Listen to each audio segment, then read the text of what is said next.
Hey guys, welcome to the Rubin Report. I'm Chief UN Weapons Inspector Dave Rubin. I've got two great guests with me, Erin, Foley, and Jayar Jackson, and we got a lot to get to, so let's do it. Okay, today is the 12th anniversary of the 9/11 terror attacks. I'm a lifetime New York resident. I was in New York City 12 years ago, and I just moved out of New York, so this is my first 9/11 not being there. And obviously it was the worst terrorist attack we've had in the United States, and there's been all sorts of repercussions that we've been dealing with since then, including war and NSA and Patriot Act and all kinds of stuff.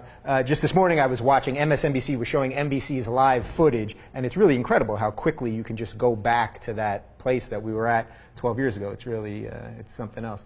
So first off, the Freedom Tower is being built right now, and it's actually almost complete. Let's take a look at the image, because it's pretty spectacular.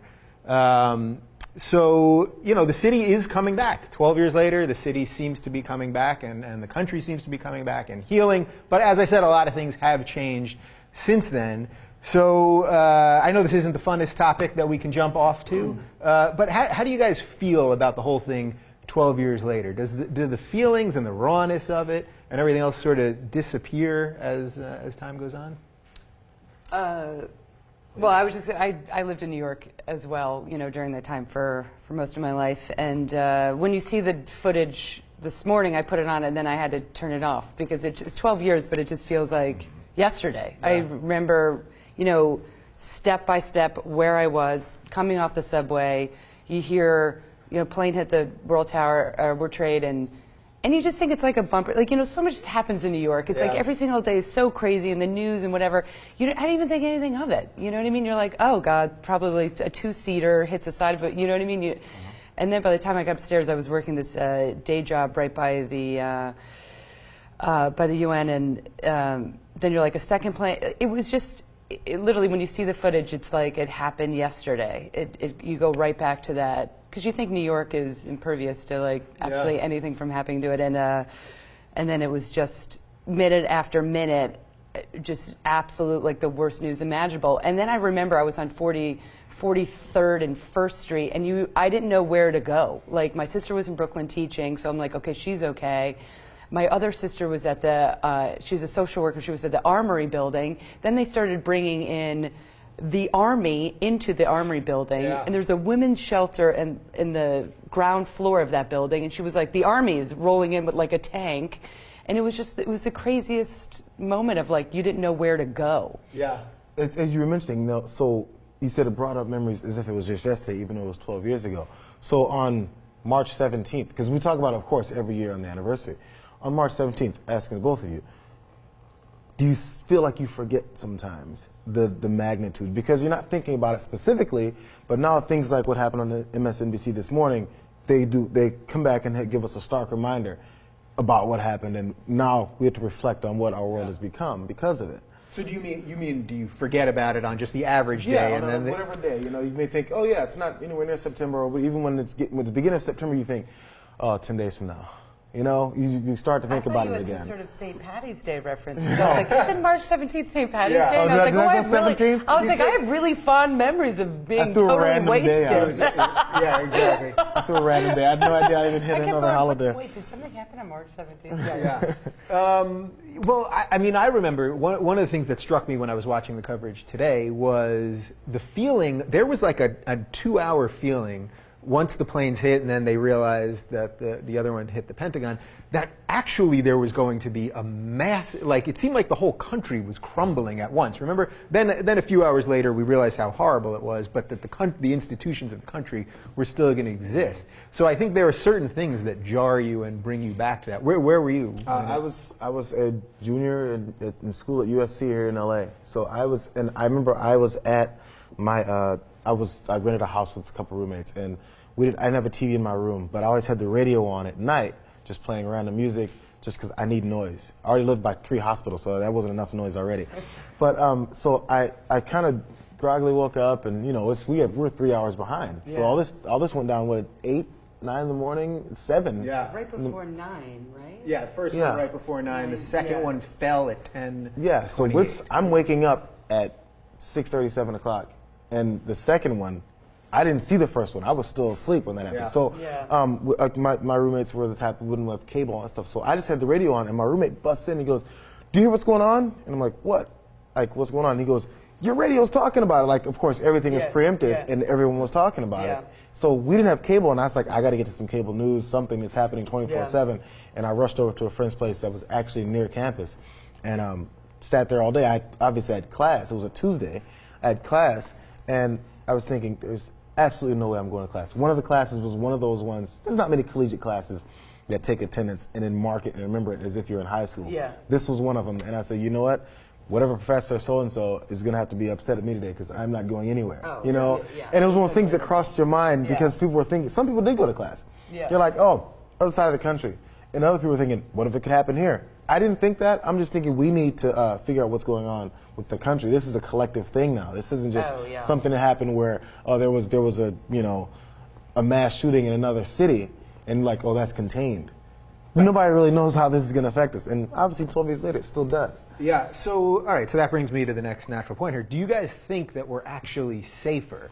Because I've been thinking about this a lot lately, especially we're going to get to Syria later, but there's, you know, we went to Iraq after this, which had nothing to do with 9/11, but it was sold under strange pretenses. We're still at war in Afghanistan now, which nobody seems to understand. This is the longest war America has ever been in.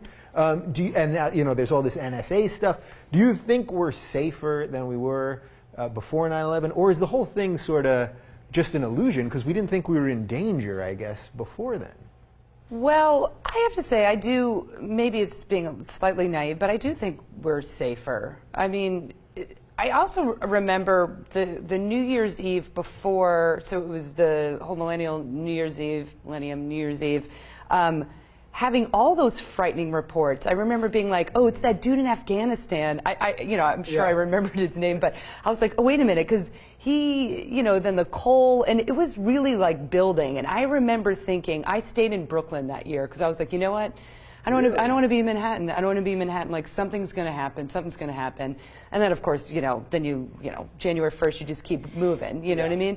But I do think because that was so horrific and it put everyone on guard, and I'm not saying we have to march into all these countries and declare war. That's, to me, like the worst thing you can possibly do. We took all our goodwill and we set it on fire. However, you know, just going after and getting bin Laden and going after all these extremists and kind of, it's kind of gross to say, but kind of picking them off one by one, I do feel like we have stopped, you know, we've doing some like serious preemptive work. I don't know, it feels good. Like, you have to try to feel good about it. I feel like you may not totally agree. I think we've done the good with the bad. I think some of the good has come in the past 2 years, but our first reaction was everyone wanted revenge, so that's why it was so much easier for them to sell us on wars that had nothing to do with what happened. I mean, we had this reactionary feeling of, how dare they do this to us? And who's they? We didn't have a chance to figure it out yet, but then there was a vision in our heads of whoever they was. And it still lives to this day. But because of, I think, the misplaced reaction, the types of things that our points of government got us into, there's been an enlightenment of just general society to go, okay, we're not going to do this anymore. We're no longer going to be reactionary. I mean, there's a percentage. Of course, there's still an amount that when they see a certain person, they assume things. We still have that. But because of the overreaction, there's a group that pulled back, and I think it's a large group, where we see things that are going, as you were talking about. We have the NSA issues we had now. And there's a lot of pushback. Everyone's very vigilant of their own privacy and their own lives now in protection of their own government, because there's a distrust that wasn't there before. We thought, oh, these guys are looking to protect us. Our fingerprints, which will go directly to the government, but that's a whole other thing. And now we're being taken over by things of our own technology. I mean, think about 2001. I didn't have a cell phone. I mean, life was totally different. So there's other things now that take our brains and go, well, we need to, I got to have the new iPhone. Or we were thinking before, oh, we got to get revenge because how dare they do this to us? And then so in taking it too far, we have another pushback, which I think is helpful. So, go ahead. Sorry, I do say though, you know, I was against every policy George Bush possibly could come up with. But he had no choice. This country also has a real cowboy mentality.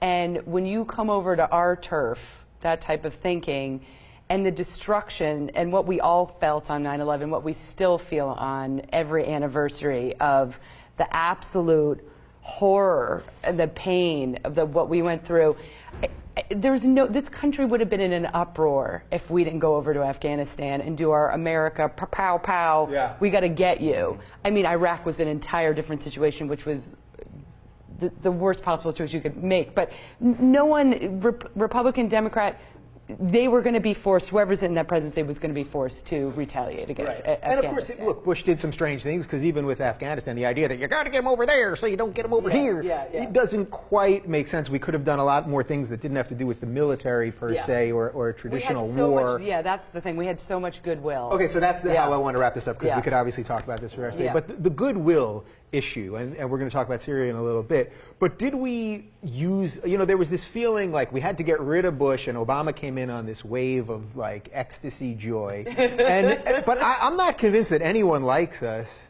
any less or more than they did before, even though we have pulled out of parts of the world. We've tried to change some things. Obviously, the last few weeks have changed that a little bit. Where do you think we stand in the goodwill atmosphere? And is it only Americans that are obsessed with what everyone else thinks of them? That I think is the real question, because I don't know that Canadians are walking around going, "Does everyone like us?" Right. I think like maybe one of the problems is that there's parts of us that care about what other countries think of us, and there's a large percentage that still don't care what other countries think of us. So overall, with the goodwill, I think it's still lowered. There's still the perception that because of the disastrous, I don't even call them mistakes, decisions, I think knowingly decisions that were made by that particular administration, it's now heaped on the rest of us. We're going to get to Syria. We were talking about how Assad was talking with Charlie Rose about, America has no credibility anymore. Remember when Colin Powell made that speech? And you remember when George Bush did this? You remember when Donald Rumsfeld did that? None of those guys are in office right now, but they can continue to throw that at us. And in general, I think, I'm not a world traveler, but I think general perception is, they're kind of knee-jerk reactionary country that has a lot of power, and we need to be careful about things that they think are going on.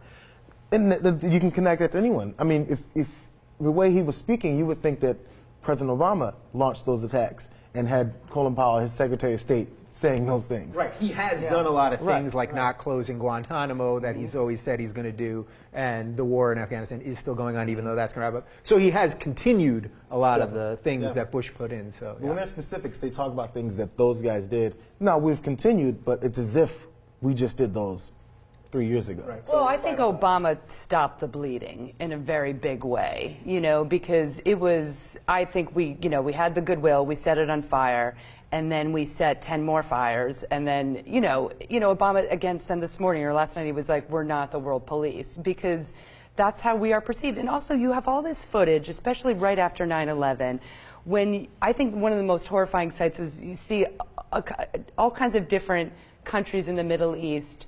When when the second tower dropped, people were screaming and clapping and so excited about the destruction of America, or whatever. And they were also, but then again, the next clip is they're holding up pieces of bombs that we have paid for to bomb their country. So it's like, you get it, you understand why, and this has been since the dawn of time, us funding these militias and these guerrilla groups to offset, this country's leader. So it's like, it is warranted that we go into all these different countries and we stick our nose in, and and we're like, oh, this is going to be your new foreign policy. Like I get it. It's totally understandable how people are just push certain ones into it, and now it's really short. Now we have moments where we do it directly ourselves. We have the drone attacks, and we're thinking, whatever. I mean, you know what happened 12 years ago? We can do this now. And it's in our best sending interest. a robot to fly to Yemen, and then we think it's killing a terrorist, but it's killing a whole bunch of other people, and it's a never-ending process. It's understandable. Yeah. All right. Well, then we have a perfect segue to talk about Syria. So there's a lot going on. When we did this last week, everybody, absolutely everybody, thought we were going to war. Obama said we were going to war. A lot of people, including myself, were giving him a lot of crap for not going to Congress, which then he decided he was going to do. At the same time, he also decided he couldn't go to the UN because China and Russia were going to veto anything we did. And then John Kerry, who, first off, can we have a national discussion about what happened to his face? Really, what happened to his face? Then John Kerry, in seemingly a gaffe, not his first gaffe, because he had also made a mistake at the Security Council saying something about having boots on the ground. He asked a question, or was answering a question, about how Syria could get out of this, and he sort of offhandedly remarked, well, if they give up all their chemical weapons, then we can probably wrap this thing up. I actually had tweeted that a couple weeks ago. But I'm not sure he follows me. Anywho, so now it looks like we're not going to war, and President Obama addressed the nation last night. He even had a fancy graphic that he tweeted out about it, and let's take a look. Over the last few days, we've seen some encouraging signs, in part because of the credible threat of U.S. military action, as well as constructive talks that I had with President Putin. The Russian government has indicated a willingness to join with the international community in pushing Assad to give up his chemical weapons. The Assad regime has now admitted that it has these weapons, and even said they joined the Chemical Weapons Convention, which prohibits their use. It's too early to tell whether this offer will succeed, and any agreement must verify that the Assad regime keeps its commitments. But this initiative has the potential to remove the threat of chemical weapons without the use of force, particularly because Russia is one of Assad's strongest allies. Okay, there you go. So Congress then canceled their vote. The UN yesterday was supposed to vote on or come up with a resolution about this Russian proposal. That got canceled too. So it's sort of an out for everybody. Obama doesn't have to go to an unpopular war. Congress doesn't even have to vote on it. The UN gets off, at least for now, although that's probably going to happen sometime next week. To me, Russia seems like the winner here, and when I watch that, it's like, it's a typical Obama. Like, I like what he's saying as usual, and he seems like a nice guy, but I just have a feeling that we seriously got played by the Russians, that they basically used our military to get more influence in the Middle East. Jayar, what do you think is the general, is this a win for the United States? We did not go into a war that nobody wanted, yet it seems to me we come out looking sort of like we're Putin's pansies.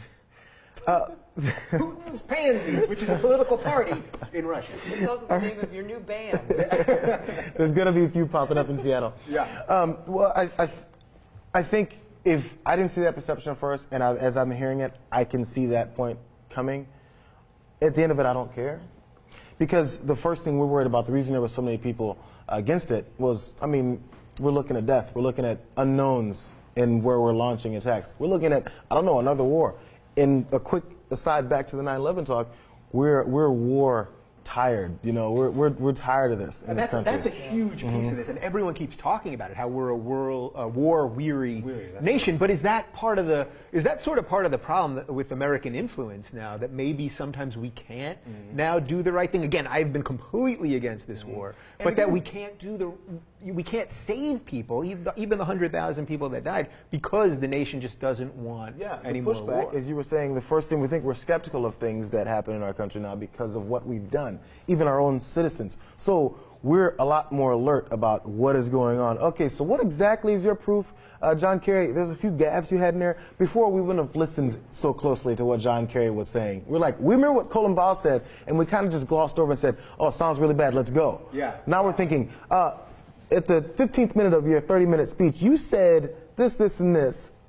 How about you verify that? Yeah. We're on it more, and maybe it's our bubble because this is what we do. I was going to say, I don't think a lot of people in America are listening 15 minutes into a John Kerry speech. But I mean, you hope. You hope. But the media is definitely more aware. The internet-based media is. Yeah. So in things like, they'll cut out the point that everyone needs to take in, that they couldn't listen to, and maybe more. I mean, of course, not the large percentage. I still think a lot of Americans are completely uninformed.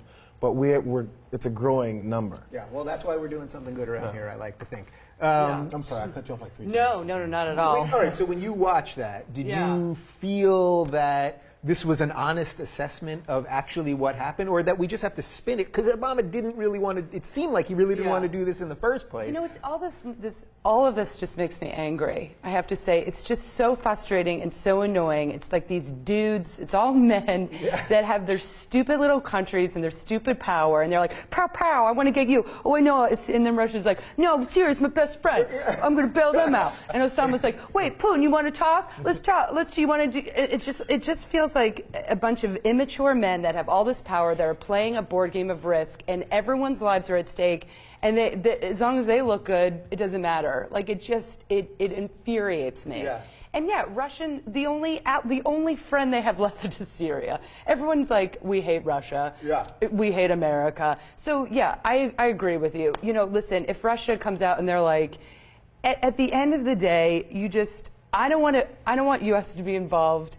And the Syrian, it's like every single country is, horrible things are happening, and we keep going in, and it never ends well. And so the thing overall, I have to say though, Obama can't do anything right. He can't do anything right. If he doesn't go in, the Republicans are going to be, we should have gotten him. If he goes in, I can't believe. So the smartest thing he did was to ask to go to Congress. When I heard that last Thursday, I was like, at least you're protecting yourself. You're protecting yourself, because he cannot do anything right. Isn't that crazy, though, how everything is so political? At the end of the day, like, this is, as Janko always says, he's just a politician, and everything is political because, for example, we couldn't go to the UN Security Council in the first place because we know that Syria is Russia's best friend. But now we're kicking it back to the UN, who's going to have to take care of the chemical weapons. So hasn't Obama sort of bungled his own sort of, like, I want everything to be international, but now we're kicking it back to an organization that he knows doesn't really work? He actually stepped in. He actually stepped into it going that direction. He's going, well, at least the blame is no longer going to be on me. As you were saying, he had to worry about the red line talk yet. Then there was the weakness or strength of that, backing himself up. The political side of it, because he's dealing with a party that's 98% against everything he does. He has to worry about that. Then he has to deal with actually backing his words about saying we're not trying to get no more wars. All these things he's trying to protect, and when he saw a window of opportunity, he's like, well, there's going to be some negatives to hit on this, but let's go with it, because it's the least amount of negatives. Right, and then, of course, Congress gets off the hook completely. A group with 15% approval that everybody, including me, as I said, wanted to have to vote on this, because I do believe in the Constitution, that they don't even have to, at the end of the day, they're not going to have to do anything. Well, I mean, listen, it's ugly all around, but at the end of the day, if Russia somehow, or all of us somehow, get the chemical weapons out of Syria, I don't see this ending well. And like, what are they going to, like, open the door and be like, our chemical weapons are on the corner of 4th and Main. Here's the code key. Just go in and clean them up and get out, and everything's going to be fine. Right. And then we won't gas everyone, but we've got another military stockpile of huge weapons, and we're just going to continue to shoot people. Okay, so we'll get to that in 1 second. But the idea that we're going to go into, we or the UN or Russia or whoever is going to go into the middle of a horrific civil war and somehow walk out of there with literally thousands of tons of chemical weapons is a little nuts. Shooting. I'm just going to go down the street and get those weapons. I'll be right back. All right, so let's move off the political angle on Syria for a minute, and let's actually talk about Syria and what's happening there, because I think that's the part that's getting lost in this. So over 100,000 people have died in 2 years. That's more people that have been killed in the entire Arab-Israeli conflict since 1948. I mean, it's absolutely horrific. Over 1,000 people died, obviously, in that chemical attack. John Kerry last week was calling Assad Hitler, and now we've agreed somehow that we're going to let Hitler stay. We're just going to take away his special weapons. And again, I was against this altogether. But did our own rhetoric now get us crazed? Because now we're just going to, even if we take the chemical weapons away, Assad can go back to killing. Yesterday he started using warplanes to kill again for the first time in weeks, because he knows he has to pass now. But this is where I think this administration can push it, not push it away from themselves, but at least later, say that something else happens again, or even if it's on a much smaller scale. Like, well, we kicked this to the UN. Well, we went through Congress, we did everything that you guys said that you would like for us to do it in a diplomatic and democratic way. Yeah. We did this way. And now, can any blame come back on us?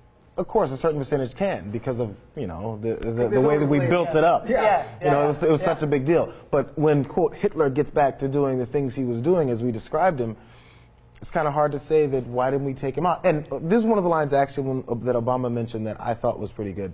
He mentioned that we, every time there's something going on somewhere else in the world, they said, well, where's America to clean this up? Where's America to stop this dictator? And then he said, so then when I say, let's go and do something about this dictator, you go, whoa, whoa, what are you trying to do, taking over the whole world for? Yeah. He goes, well, which way do you want me to go here? Right. You can't win. Yeah, and is that why we get caught by our own rhetoric? Because obviously they were trying to push us to war, and that's why Kerry said Hitler, because everybody hates Hitler. Yeah, right. Hitler's But a now, good go-to if you really want to get the green light on anything. But now it's like, well, we're letting Hitler stay if we're going with the Hitler analogy. There's so much. I mean, it is. It really has not. It wasn't the smoothest plan. I mean, the thing is, it's like, oh God, here it comes, chemical weapons, and then Obama's like, I got to be the strong dude because everyone feels like he gets walked all over. He's like, that's my line.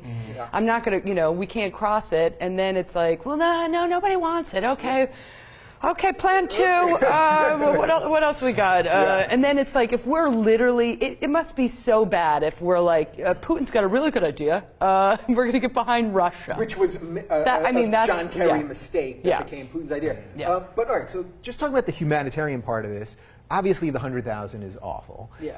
Do we now, I mean, what if another 100,000 people die? Like, is there a magic number? If the UN is just incapable of doing anything because of China and Russia veto, is there a number that as humans, as Americans, do we have any place in the world to try to save people that are being slaughtered? Or is that gone? Is that out of the American ethos The only at this reason point? it may be is because of what we've done. Yeah. Again, no one trusts us anymore. I mean, if we weren't involved in these wars that had nothing to do with us, say we never went into Iraq. We haven't been threatening Iran for the past 8 years about, oh, what's going on with your nuclear facilities? We're about to do something about that. Now, there's factions of Americans that are doing that. I'm not saying that's been our policy, but there's factions that have been calling for it, forcing us to think about it. So because of the aggressive nature that we've been coming at people, it's hard for us to have any kind of credibility to say, when humanitarian issues happen and we want to clean up, there's always suspicion. And it's how do we fix that? That's the only question I haven't been able to answer. How do we fix what our past, say, 12, 15 years has set up for people to not trust us to do anymore? Even American people. We're thinking, you're making up stuff to go into war. And why do we believe that?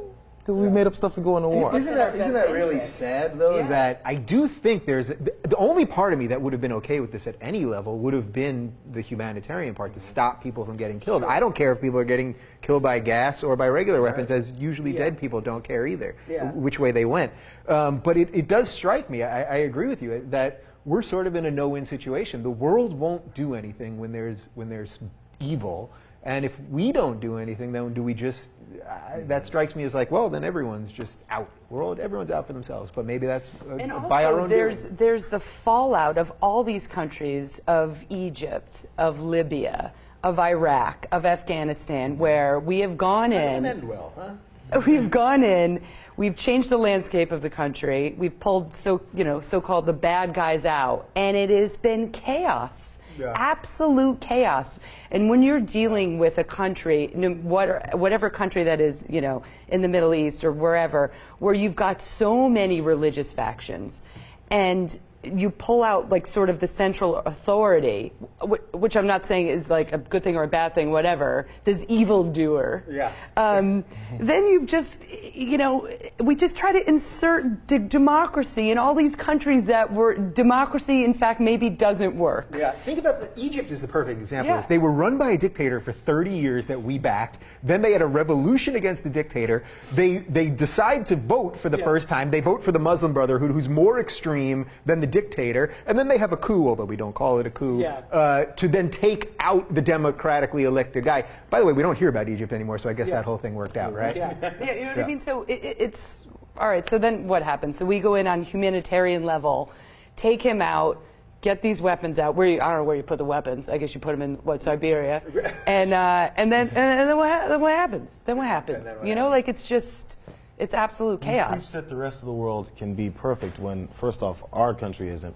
But we preach that they can be just as perfect as America. And then, as soon as we preach it, we have to kind of back the least negative leader that can do that. And then we go, okay, we're back in Simona, nothing horrible's happened, just bad things. Let's kind of back up and be quiet. Maybe this will last for 10 years. Well, in America's defense, we usually vote for the least evil leader, too. So there you go. Okay, so the debate about Syria is not just being held in the UN and the Court of World Opinion, but of course, it's happening online and in social media, and I thought this was really, really fascinating. So Outbrain Network, which monitors thousands and thousands of websites, they were tracking who was talking about Syria and when, and they were comparing it to the Miley Cyrus twerking fiasco. So first, let's watch Miley Cyrus twerk.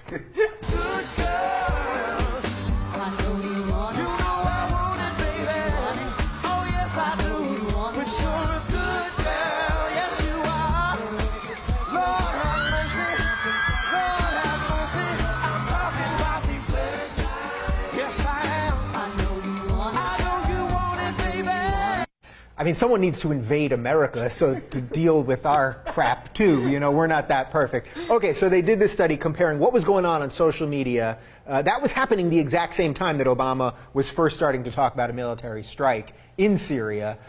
So they monitored thousands of websites. There were, in the 3 days surrounding Miley's VMA performance, and this is right when the Syria thing was breaking, there were 8,000 stories about Miley Cyrus twerking and about 20,000 on Syria. Okay, that seems pretty good, right? That seems okay. Interestingly, though, the day after the VMAs, the Miley Cyrus stories accounted for 12% of all U.S. page views, and Syria only accounted for 1%. So even though there were basically 3 times as many Syria stories, way more people, 12 times exactly, were reading about Miley Cyrus and the twerking. Okay, so here you go. This is global content. Which one is Miley? Which one is Miley? Do we even have to go into this any further? I'm pretty sure. Yeah, the pink one is Miley. And we should have had a twerking Miley gif or something there. So yeah, I mean, we don't even have to get into the specifics of the numbers. They're bonkers. Way more people were tweeting about Miley, Facebooking about Miley, sharing links about Miley, all that stuff. Is this just sort of, we're Rome? You know, like, we got it so good and we complain about everything all the time, but, you know, some bad stuff happens in Syria, but at the end of the day, if a former Disney star is rubbing her butt against the father from Growing Pains crotch. Scandal. Yeah. Scandal. Is that just more? Twerking chemical weapons. Twerking chemical weapons. Yeah. You're going to put on the twerking. You're going to put on the twerking. Yeah. That's how that's how we roll. That's how we deal with.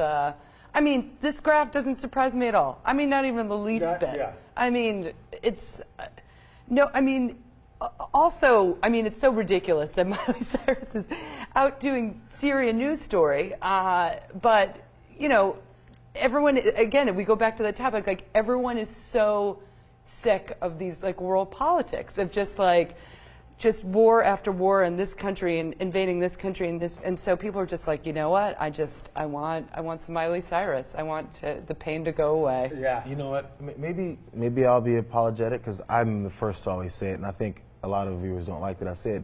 We're generally a stupid country, but in this particular scenario, I think it's the phenomenon of the 12-year-old. Now. Everyone's on the internet. I have almost a 2-year-old son. The boy knows how to use an iPad like he's 25, and he's like, yeah, swipe, and goes. He finds what he wants on YouTube, and the boy can't read, obviously. Yeah. But he knows what he wants, and he finds it. So, at 12, we saw the audience there at the VMAs, and they go crazy. I mean, when adults see, we go, what the fuck? Yeah. And everyone else goes, wow. So this is sort of the young people are consuming this stuff, and it's like when Bieber tweets a smiley face and it gets 30,000 retweets in a second versus something that Hillary Clinton might tweet. And what I always notice this from is, you know, those horrible kid movies. I'm not talking about the Shreks and the Monsters Inc. and the new ones out, the airplanes and the cars. Those are good movies, right? But there's really bad ones, like say Snow Dogs. That you see the previews and go, this looks absolutely horrible. Who is going to watch this? They make the most money of every movie because kids go and want to see the movies. Oh my God, it's so funny. Then they take their father. Then they take their mother. Then they take the babysitter. Then they take the big sister. Then they take their friends. And all these ticket sales just rack up for these horrible movies because there's 2 or 3 fart jokes. And they go, oh my God. Then they buy the products. This is where all the money goes because they keep pushing more. And everyone does everything for their kids, and you get on the internet, and they hit all these sites over and over again. That's a really good point. This makes me feel a lot better about the graph because I'm thinking that graph is all adults. And I'm like, oh God, no one can. But well, it doesn't your bode theory well is for the future. Then. No, it doesn't bode well for the future. But then again, you know, a 12-year-old, 13-year-old, what they're consuming, they're not going to be very excited about talking about chemical weapons. Yeah. All right. Well, we actually have another graph for you, and it's not just America that has this major disproportion problem. Okay, so this is broken down by country, so you can see the U.S. is crazy. We just love Miley more than everybody else, but it's completely bonkers here what's happening. The Philippines, Australia, UK, everyone's more than double, basically. The only country that they paid more attention to Syria than to Miley Cyrus out of these 10 or so was Israel. That might be because they're next door. They're buying, buying gas masks.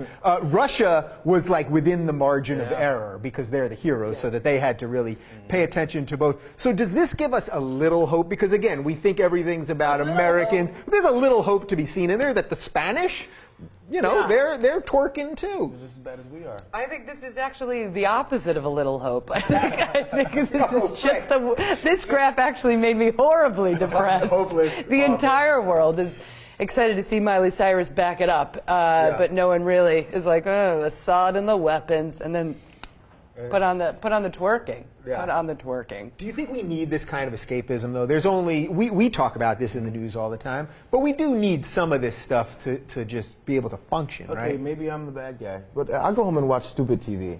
Because I sit and listen to President Obama speak. I listen to senators and congressmen speak all day and analyze everything they talk about. Then I have to go and dispel what they said and then remember what they said back in April to make sure that this shit didn't go wrong that way. Yeah. And the whole day, my brain is full of first off, a lot of liars, and then you have to really critically think about what they're saying as they're saying it in their lawyerly terms. I get home and I'm like, okay, what is the dumbest thing I can watch right now? Because I need some escape from reality. So where do you go for dumbism? Because I'm guessing it's not Miley twerking. Well, if I go first to sports. It's awesome. At least it's not dumb, but it's some escape. That's my main thing. But then next comes on is the Basketball Wives, and I don't watch the Real Housewives, but because my girlfriend does, it's on. And next thing I'm like, how does this bitch do that? I can't believe she, and then I'm like, I can't, like, I don't get into enough to watch every episode, but when it's on, I just sink in. I'm like, sure, let's go for it. Yeah, maybe the more bullshitty politics becomes, the more craptastic the reality TV has to come to My biggest things are counterbalance. the ghost shows. I'm sorry, I'm going to come back to The your ghost shows? question. The celebrity ghost stories, the all the stuff on Bio, I Survived, although those are real stories. Yeah. It's like sensationally, like, that guy almost got killed. How did he get out of it? Yeah. I've been watching these mountain men. These guys, they're something else. They're really, these guys, they're nuts. They're nuts. What do you do for the escapism? I'm a crazy sports junkie, and I will watch absolute, like, just hours. Like yesterday, I did the Mexico-U.S. men's soccer match into Rachel Maddow. So I'm like, all right, I got my soccer into Rachel. You know what I mean? But it is. You try to balance it, and you're writing, and I have to, just to do stand-up comedy, you have to consume so much news and politics. Well, I love to talk about that anyway, obviously, but then I'll just watch SportsCenter for hours, and 9 for 9. It was like this great documentary series every Tuesday this summer about female athletes. Oh, I think I've watched everything 3 times. Like I just can't stop. Yeah. Well, as you guys probably know, my balance is watching copious amounts of the Golden Girls. Although 9 out of 10 times I'm watching and I'm thinking, what would Dorothy think about Syria? Really? All right. Let's move on. Pink slime is back, people. I'm not talking about that goo from Ghostbusters 2. I'm talking about our beef and the stuff that has been in McDonald's meat for a long time. Let's take a little look at it.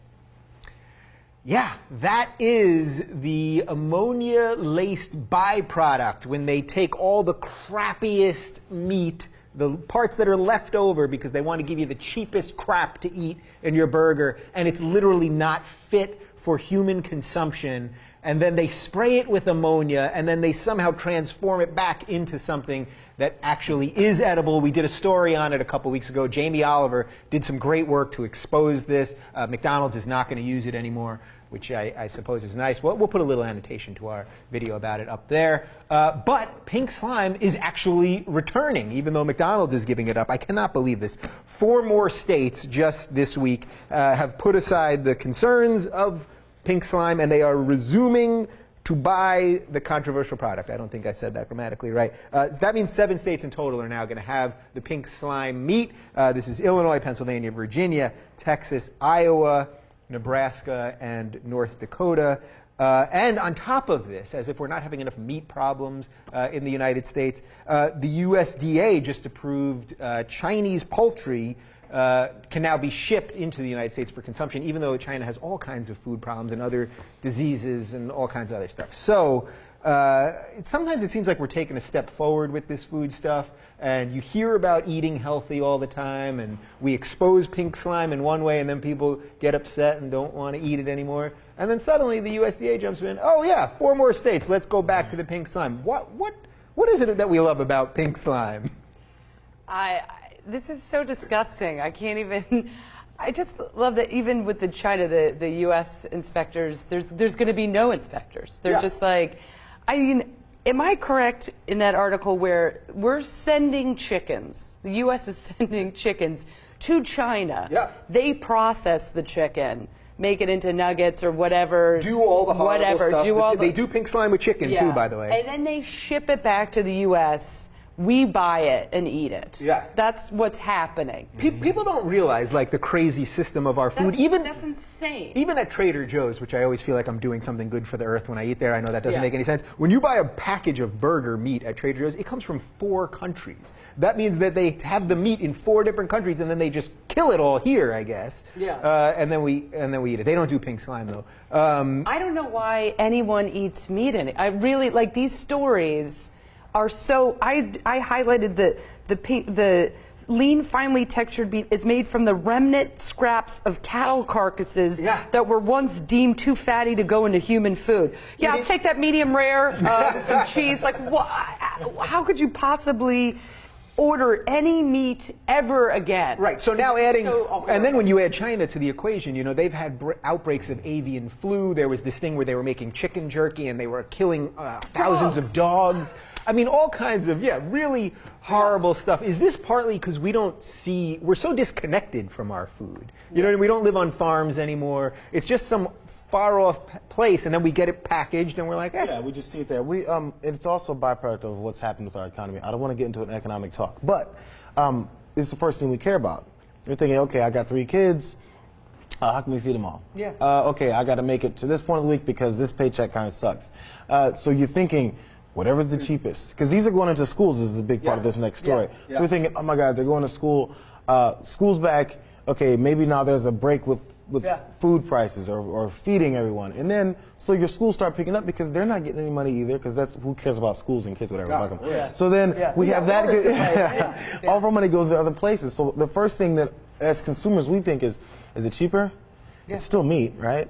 It's still coming off of animals, right? Yeah. They added something to it. But the USDA is declaring this completely safe, and while it's safe, let's not label it. Let's not let anyone know why we say it's safe. Let's just say it's safe and move on. Yeah, I mean, they're spraying it with ammonia to kill whatever bacteria is left after they've taken the worst piece. It's not even meat. It genuinely is meat. But is this, Michelle Obama has done so much about eating right and staying fit. And we're going to do a story about fat kids in a second. But is it a little bizarre that she hasn't fought this thing more, this sort of outsourcing of our food? Yeah, it's so polarizing. She likes to jump rope. There's a lot of jump roping involved. Yeah, well, no, jump roping is fun. No, it's good. I'm not anti-jump rope. I can't believe you're anti-jump rope. No, it just feels like it's so extreme. Like we have this one. Everything is like farm to table, you know, and like you sit down in a restaurant and you're like, where exactly was the cow happy? You know what I mean? It's so extreme. And you know, I am also in a bubble. It's like New York and LA. I go back and forth. So it's like every single thing is like, the gluten and the, everything is so, and this is the calories and this is how fresh it is, and and people are spoofing it all the time, and yet this is America. This is really the majority of what people are eating, and it really does come back to the money. It really does. I mean, I think in the article it said they're getting a little bit, now schools are getting a little bit more money for like whole grains and stuff like that. So okay, so you up your grains, but then you have no money to actually get a real burger. So it's, I mean, it's completely disgusting and ridiculous. I mean, I would just spend all the money for kids for vegetarian items. There's just no way. It all goes back to of course, paid off politicians that need to back certain corporations that are giving them the money, that give them the reason to think they can still be in office because of our system in the first place. That's why that's the main problem. But because of that, well, look at the criticism that Michelle Obama's gotten for saying, hey, get your kids up and make a move, or how about some initiatives to do so? And I think it's at 6 cents per kid's lunch they're giving certain schools to give them fruits and vegetables. She's a socialist. She wants you to work out and eat better. So imagine do anything right. Yeah. So imagine she goes after our origins of our meat and our food. It's, what the hell are you doing? And then they're going to come harder at it. So maybe one thing at a time, although she's going to run out of time, they're going to be out of office soon. So, not soon, but before anything is done about this. And it's one thing at a time. It's hard to really tackle them all. I'm not sure she really wants to. How does this not create jobs? We're taking our farm and our agriculture has been the staple of America. How do we let this happen? You know what I'm saying? Like, you would think that all these politicians, it would be good business, it would be good politics to keep the food that we grow in our country. It's more jobs. It just seems like it's a win-win situation. Yet we save X amount of money to ship it to China, to ship it back. It makes absolutely no sense. Well, I'm pretty sure that the reason we do it is because as much as we love freedom, we really love the freedom to be fat, which is a perfect segue into our next segment. I cannot believe this. I really cannot believe this story. Medical Daily is reporting that schools in 19 states have started to conduct annual weigh-ins for their students to test their body mass index, which is used to determine if someone's obese or overweight, obviously. And then they're sending students home with the results. So they're monitoring how fat the kid is, and then they get the parents involved. States across from New York to Arkansas to Illinois are participating in this. And just FYI, the body mass index is calculated using weight and height, and then comparing both of those to growth charts, which add age and gender to the equation. Let's look at some statistics about childhood obesity. Okay, so this is from the Center for Disease Control, fittingly enough. Childhood obesity has more than doubled in children and tripled in adolescents in the past 30 years. 1 in 3 children and adolescents are considered overweight or obese, and the percentage of children 6 to 11 years old in the United States who were obese increased from 7% in 1980 to nearly 18% in 2010, and I'm sure that's ticked up a couple points since then. But there's something about this that I just don't like, this constant surveillance state, and that the government should be and schools should be telling you how to eat, and as much as I want people to eat better and all that good stuff, there's just something that I don't like about the feeling about this. I'm a little bit on both sides of this, because I think there needs to be some kind of awareness about the childhood obesity problem. Obviously it's a problem. But number one, and just going back to our last thing, maybe it's the fatty fragments of meats that's been laced with ammonia that's also adding to the problem, along with the inactivity. Again, it sounded horrible because it's the fatty fragments that we're going to scrape off of the edge of the cow's under chin to put into the... So the school is giving them the worst, fattiest crap in the first place because of budget cuts, so they want to keep everything low cost. Then all the kids get fat, and then they go, we have fat kids, why do we have something about it? And exercise more, true. So I believe, and I do also think kids move a lot less than they used to. This is me, old man, talking because I was an active child.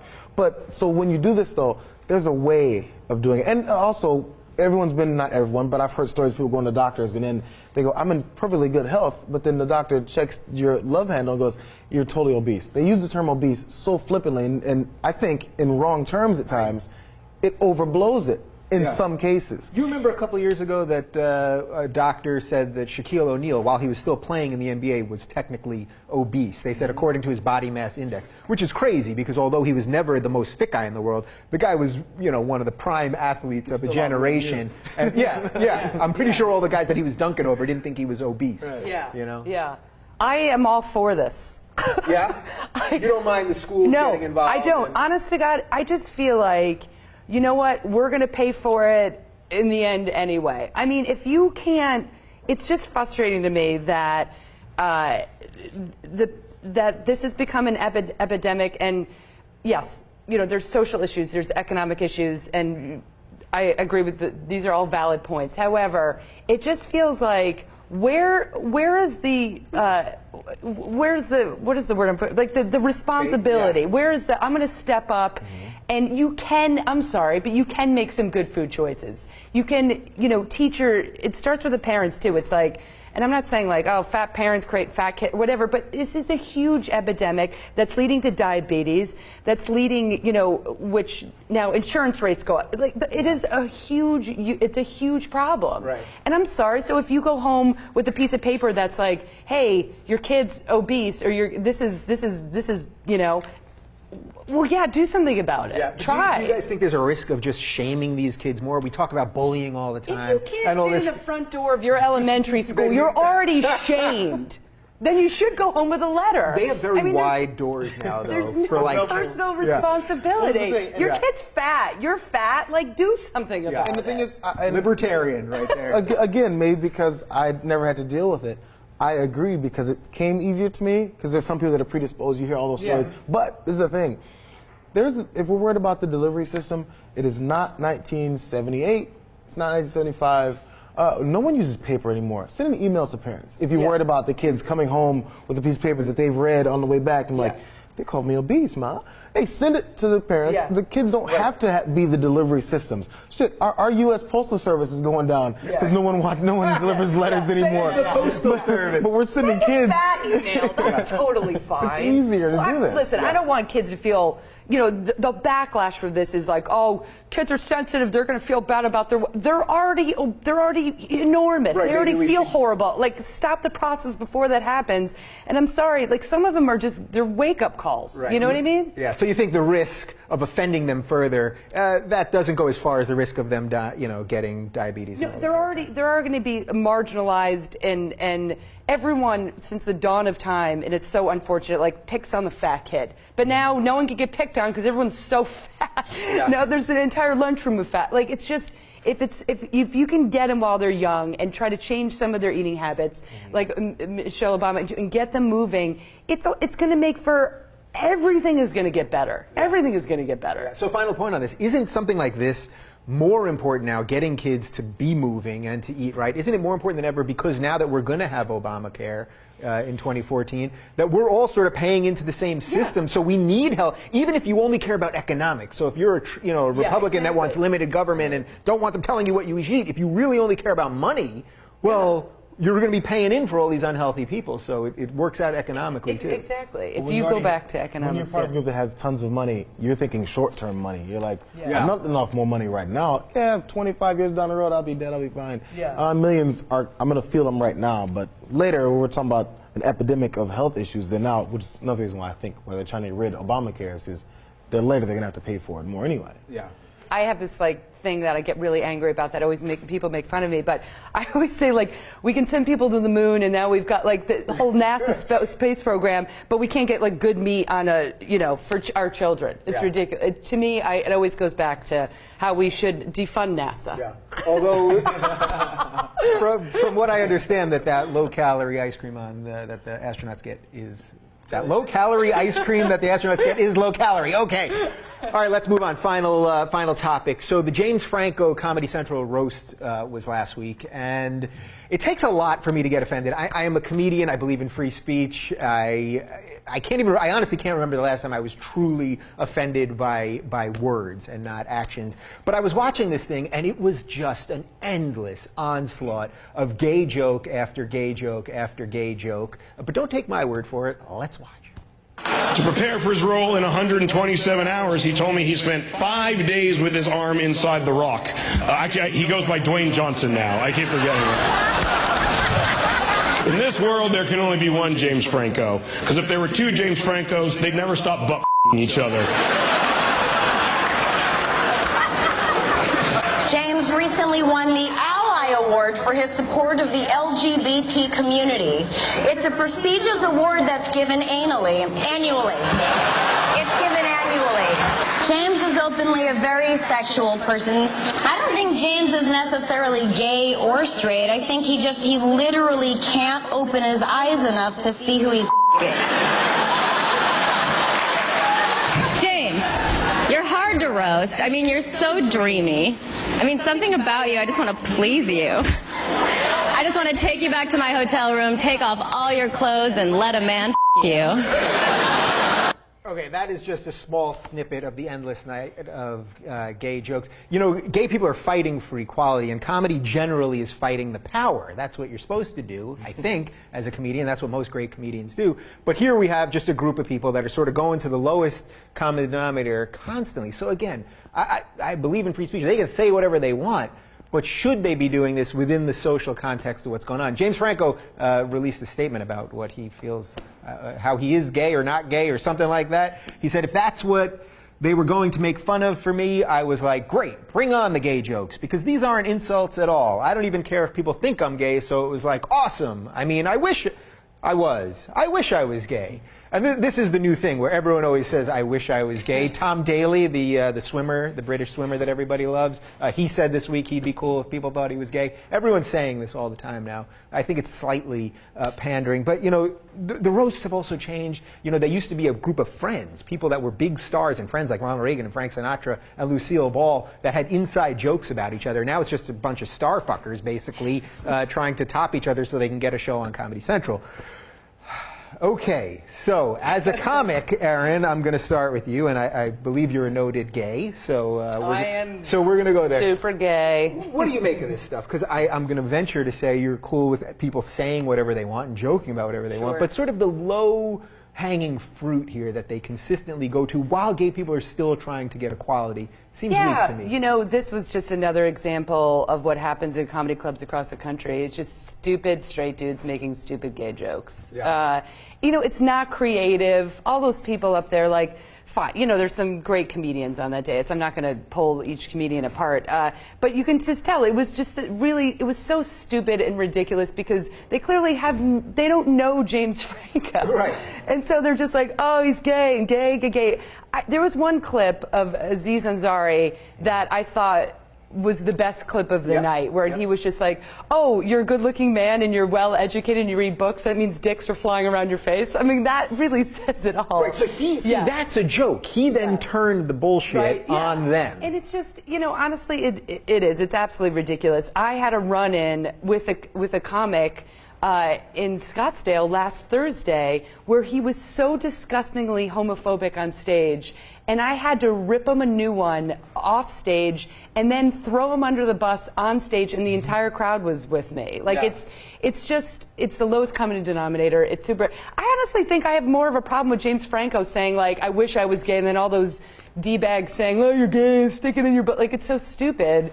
I think I was just like, oh, please. So now I said to Erin that I believe she's gay. Jayar, I believe you're black, if I'm not, according to my notes here. Would you be offended if it had been a black comic being roasted and a bunch of white people, because if he is or isn't gay, these guys all aren't gay. So if it had been a black comic being roasted and a bunch of white comics were endlessly just making black jokes. It's happened. And it does happen all the time. I mean, do you remember the Comedy Central roast of Flavor Flav? It happened. It's exactly what happened. When they went after Aziz Ansari, it was brownness jokes. Yeah. But there were so many black, charcoal, dark, monkey jokes about Flavor Flav because, again, that's the easy bullshit you can come up with. Yeah. Because it's the same idea. Yeah. Over and over again. Now, I know we're almost done, but I spoke with Jimmy Dore about this. And I was like, you're a comic. I want to talk to comedians about this because I'm not. So these things have been old for me for a minute because they're not actually roasts. Do we forget what roasts were? First of all, these things are all written by the same guys. You see the credit says writers.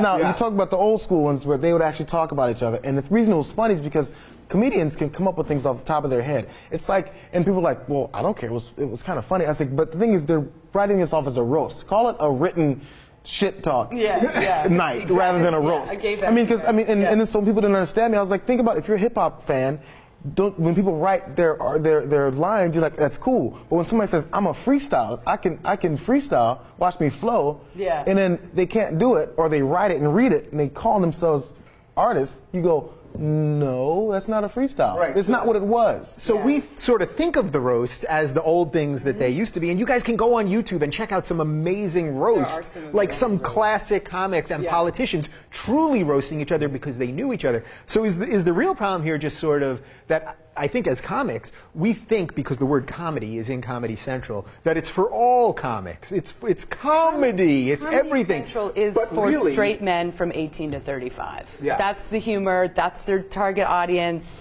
You know, they barely, you know, they're not insanely supportive of really anything outside of that demographic. Yeah. And that's a demographic. It's like, you don't know him, you're gay, you're gay, you're gay.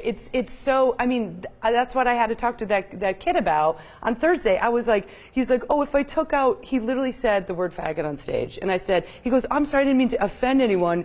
He said, if I took that word out and I put gay, would that be okay? I go, no, that wouldn't be okay. I go, as a straight man, you really, how about stick to stuff you know and not like, you know, be creative about something else. And all those dudes up on the dais for that roast, it was just the same stupid joke about being gay. Yeah, and I have to admit that for a second I sort of didn't want to do this segment because I don't want to be the guy that's policing the comics or that's even policing the words or even policing the gay thing. Like, it's endless gay stuff all the time. But I did feel that, you know, so much goodness can come out of comedy because of the social change it affects and telling the truth and all that. But I felt like I had to... Well, it's you know what it is? At the end of the day, it's been done and it's boring. You know what I mean? So get over it and write some things that are more creative and interesting, really. And on that note, I hope this hasn't been done before and it wasn't boring for you. So get over yourself and subscribe. It's right down there. I want to thank Erin Foley, Jayar Jackson. I'm Dave Rubin. Oh, we're switching studios, by the way. This is our last show in this Young Turk studio. We're moving on to bigger and better, so I hope you've enjoyed the ride while we did it. But we'll be in a new studio starting next week. Thank you for watching, and we'll do it again next week.